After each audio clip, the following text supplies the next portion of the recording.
Hi, my name is VW Scheik, and I'm talking to you from Atlanta, Georgia. Who are we talking to? Hi, my name is Claus Missing from Düsseldorf in Germany. I'm the administrator from the Hebmüller Registry and the Karmann Registry. And my hobby is, till I'm 18 years old, old Volkswagens. And I'm very happy to have such a nice hobby. I find it fascinating, all the different people you would meet, all the people that make the parts that go into making a project like this possible. So you say Claus Missing, is that right? Yes, Missing. My grandpa came from England. They were British sailors, and someday or sometimes somebody was missing. That's the reason why we have this name. Really? That's interesting. Yeah. I feel like if I'm going to do this project where I'm going to be building a Hebmüller, it's going to be a long process, very arduous and difficult and expensive.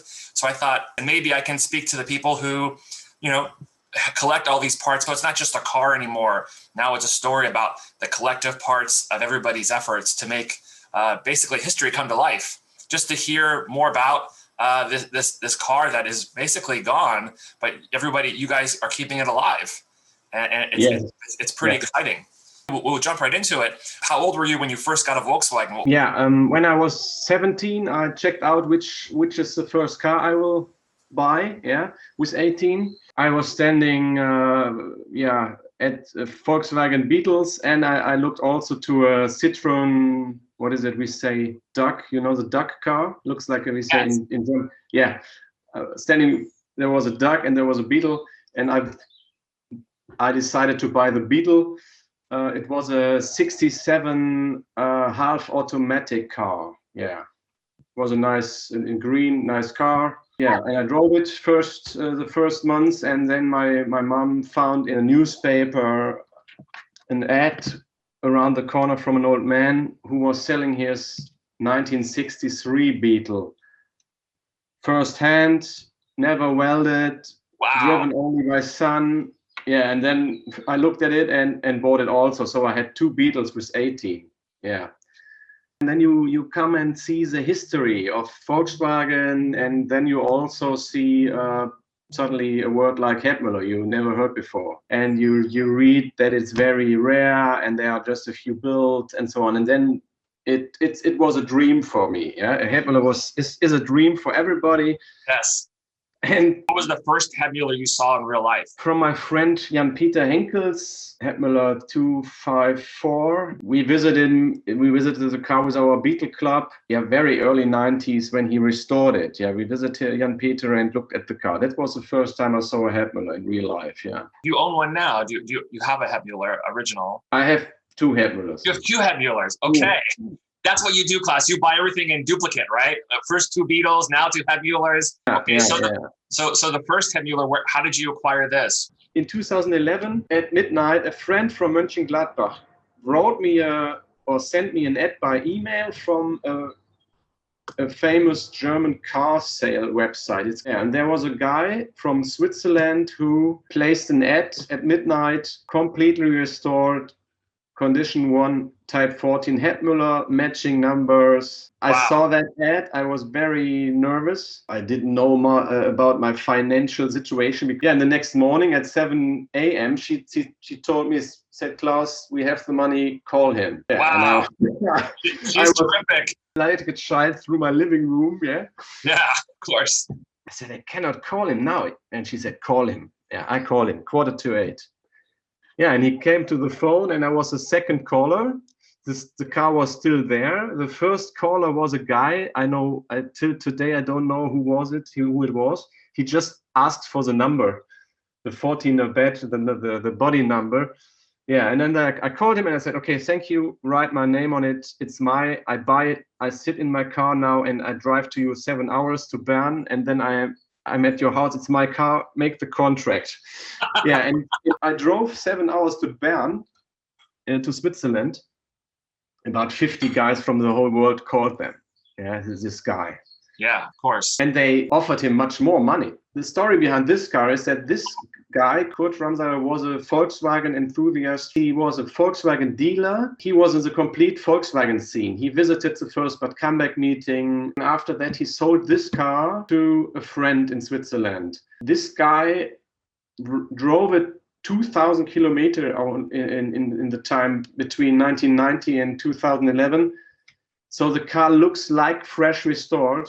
Wow. Today also. When he passed away, his friend, the children asked Kurt, hey, please sell us this car. We don't know what it is. We don't need it.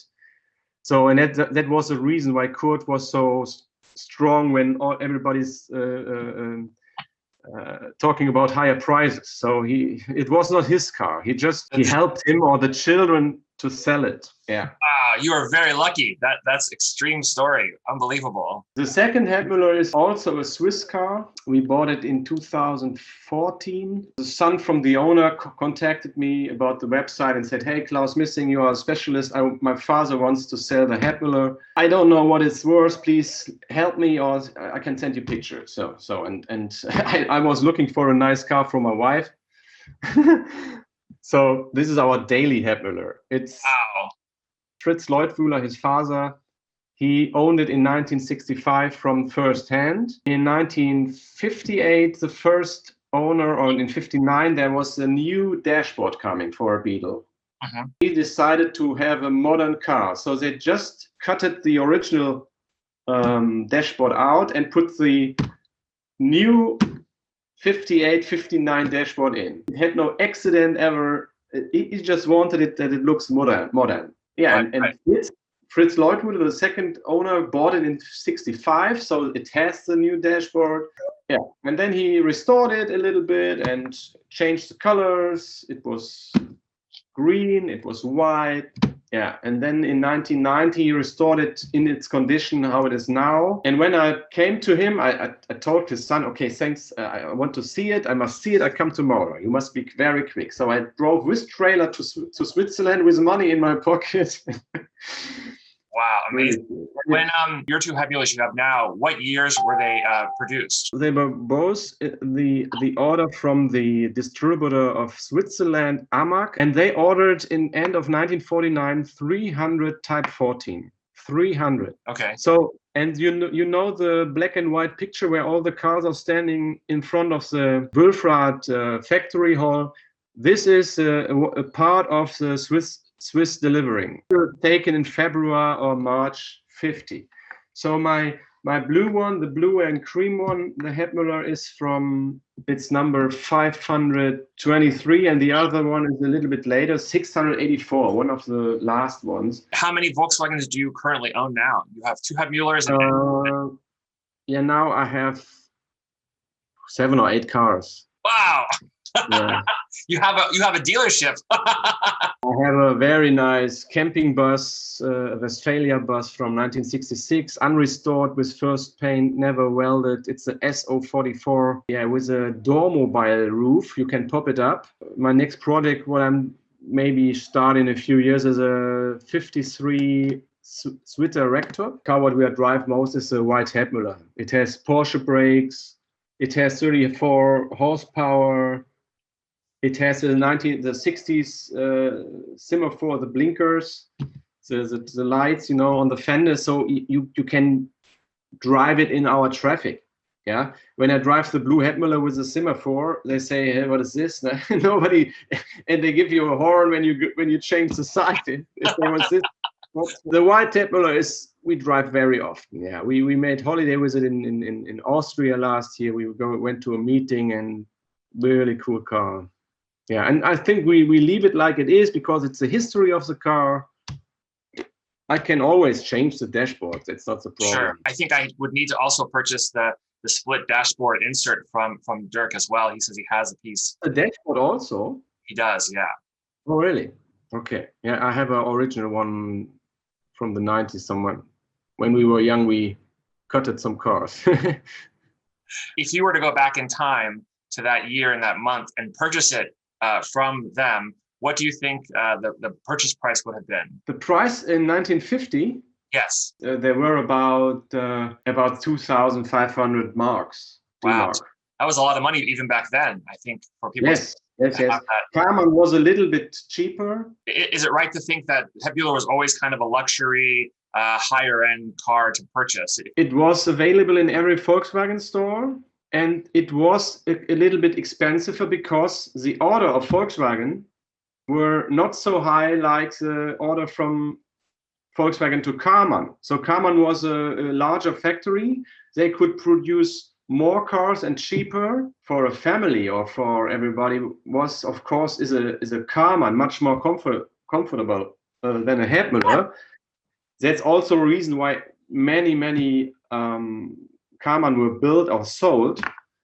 In the time when we just see the split window dashboard, we had about 10,500 built split convertibles to 700 Hebmüllers. Wow, in okay. the same time. Yeah. And when you see in my registries, we have about 166 Karmann left in the registry, and about 155 Hebmüller. They are always just a few units higher. The Hebmüller had his own charm with he has a roadster style, yeah, because of the roof is completely down. It was very special. Also, why the factory burned down, or later they just 2 years later they closed the factory. Everybody thinks because of the burning they had to close. No, they built everything up again, and in 1952 they had problems with the bank, and then they had to close the factory. My next question involves the registry. How did this idea for registry come about, and who's involved, and what is it? Could you explain more about the registry for me? Back in early 80s, there was a guy in England. His name is Bob Shale. He started the registry for Hebmüller cars in 1989. He wrote letters. He went to many meetings. He wrote everything with a pen. So all the cars which are in another amount on this paper are now in my registry with pictures. He runs the registry till mid-80s, and then a guy from the USA, Steve Woods, he worked on the registry then later. Till 1988, there was a guy, Bob Gilmore. Steve Woods passed away, and Bob Gilmore, he owns also a Hebmüller in the 80s. It is sold now. It's now in Japan. And Bob is still, like Bob Shale and all the other guys who ever are working on the registry, are working in our team now. Amazing. So that was my dream we just said, come on, we do it now together. Yeah. Please give me your information. I just loaded up for him, and everybody knows it came from Bob. And we are happy that also Bob Shale, the founder, is working with us and gives us some pictures and stories we are posting. And after Bob Gilmore, Klaus Jakobsen from Denmark had his own Karmann and Hebmüller list with pictures. And so he gave it to me, and we put it in my fresh designed Karmann 1952 website because my car was finished. Yeah, and then we load up also the pictures from the Hebmüllers directly in 2006. Yeah, and I was running this site till 2017 with the old name Karmann 1952, and this was a problem for the Hebmüller family because Hebmüller and Karmann were not the best friends. And a friend of mine is Klaus Hebmüller. He's living around the corner here. I'm living here near Düsseldorf, and he is 5 minutes from me away. I talked to him and said, Klaus, come on, we will separate the registries. We have the Karmann 1952 website, also with the entry to the website from Hebmüller registry. You have both registries, but it's just a link to the Hebmüller website. Then what's new now is that Klaus gave me his private collected registry cars like Opel, DKW, Ford, Brenner Bohr, and what else. They worked on many, they made the coach build on many other cars like Mercedes, and all this stuff is now in the registry. And you have a nice filter on the site. You can say, hey, show me all Opel cars, show me all DKW cars, or all Type 14 Volkswagen. Yeah, and that is nice. And when you go on About Us, you see all the guys, inclusive the founder who is working with us on this website. And so your website allows you to see that you guys have been able to contact over 100 people who own these cars now. How many registered Hebmüllers do you currently have? And when I picked up the stuff from Klaus Jacobsen, I started with 99 Hebmüllers. Yeah, and then it's because of the internet. I got always messages. Hey, I have a Hebmüller, or I know a Hebmüller, and my friend Peter Schepens, he's also a guy who collected during the 90s and the 2001 years. He collected also all information from Hebmüller. He is my co-administrator from Belgium, Peter Schepens, and he built also a Hebmüller by himself. I've been emailing with him because he has several parts he's willing to sell me to help me build this project. Hopefully we can schedule a time to chat. He has just an amazing story about this project he did. Looks like it took him 30 years. Unbelievable. He just didn't give up, kept going. I mean, the man is unstoppable. So very excited to speak to him. The way that people get involved with these cars and these passion projects is just, they get like addicted, right? It's you get the bug and you have to see it through. And so it's wonderful you have this registry. It's wonderful that people can go on and see what has been found, what exists. Do you think that the other 400 are lost to time and rust and everything? Or do you think it's possible people might still have a hidden Hebmüller in a garage somewhere? And we have also many cars which are not public. So I know around 5 Hebmüllers which are not in the registry still because they don't want it. We respect when an owner says, I don't want to show my car in your registry, or when somebody says, please don't show my name. We must be really top secret. We cannot talk about it, and I cannot tell when somebody asks me, hey, which Hebmüller is it, or give me the address or so. I can't do it. But what's funny, because of Dr. D's great parts and all the other parts which are available, there are some guys that try to get a stamp from us to be in the registry. So they they have papers, original papers from the flea market somewhere, type 14 papers, and then they build a Hebmüller. And then they come with a complete restored car or a built car and say, hey, I have Hebmüller 535. And then they just want from us that we say, okay, nice new Hebmüller for the registry. Right. So it's very easy to find it out. So we know the name. We just call Dirk. And he said, yes, he had the complete set. Or we asked the guy, hey, please send me pictures when you found it. Yeah, you will never get pictures. Never. I had this idea to do this Hebmüller, and I said, before I get too involved, let me see if it's possible to find the kit, the parts to make one. And so I started with him with an email and said, I'm looking to do this. I would like to purchase your kit. What kind of donor body should I have? And he said, well, you should look for a car, but 1954, 1964, rib doors, and so on. And so the search began, and I found one in Pennsylvania in the northeastern United States. Any advice you have for me? I mean, this is going to be a long process of building. It won't be a authentic birth certificate Hebmüller, but it'll be as close visually as I can get. So I think you or Peter said that it would be kind of a Hebmüller tribute car, but it won't be an actual real number. It will never make the registry, but I think someone who's never seen one before would look at it and say, oh, this looks like that, right? It would be close enough. So I can enjoy it. What I wanted to ask you was, you have wooden bows that go on the top of the car. Tell me about, how did you get them? Amazing. I'd love to hear the history of that. I started with a production many, many years ago with a guy I know here from my area. And he produced some wood parts for Karmann and for Hebmüller. And then he was ill, and I was waiting and waiting and waiting. My customer, they had to wait 4 years, 3 or 4 years to get the wood parts. Most of the guys who have a project or a rack, they say, Klaus, I want a set.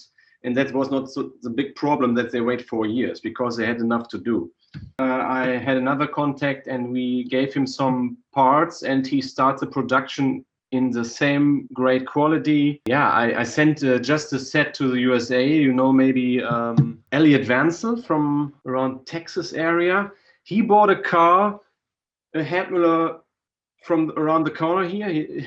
And I just saw on his pictures, they make an awesome metalwork. And then I saw the picture when they put really wood parts in it. And I said, Elliot, you cannot make such a great metalwork and put such a, 2 days ago, the parcel arrived and they said the guys are so happy. It looks so great. It fits so well. And I had to wait 1 year now for all the stuff. And I have 3 or 4 left. I will keep you one set by the side. That's clear. It's no problem. The back bow, when you lay it in the back, in the Dirk Hortig metal, it goes very slowly. It goes felted in it because it's no millimeter air. It's really good. Very tight. German quality. Amazing. And when you don't have it, you cannot. Yeah, you make mistakes. You make mistakes. Yeah, the bow is the curve is not correct and everything. I'm excited that I was even able to find your advertisement.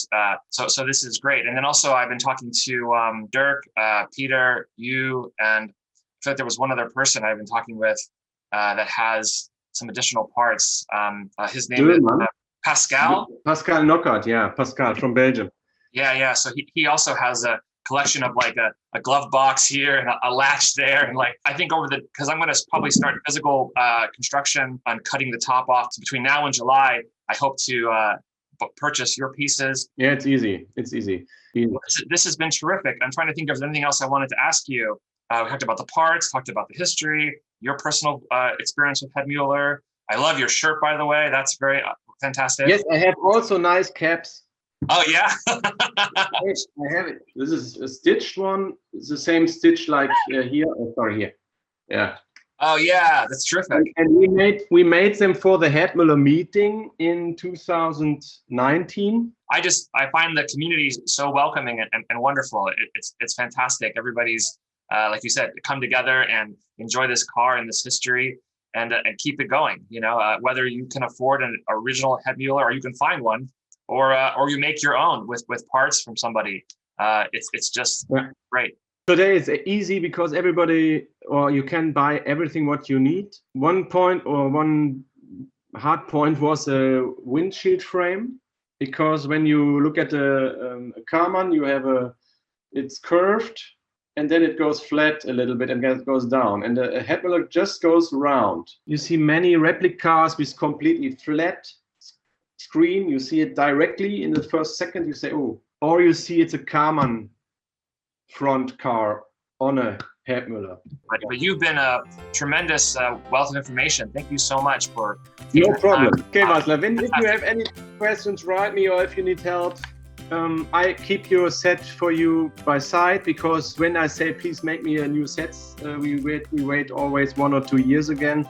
Yes. So I'm so happy that all the guys who are waiting for so long time for it, they have it now and they can finish their project.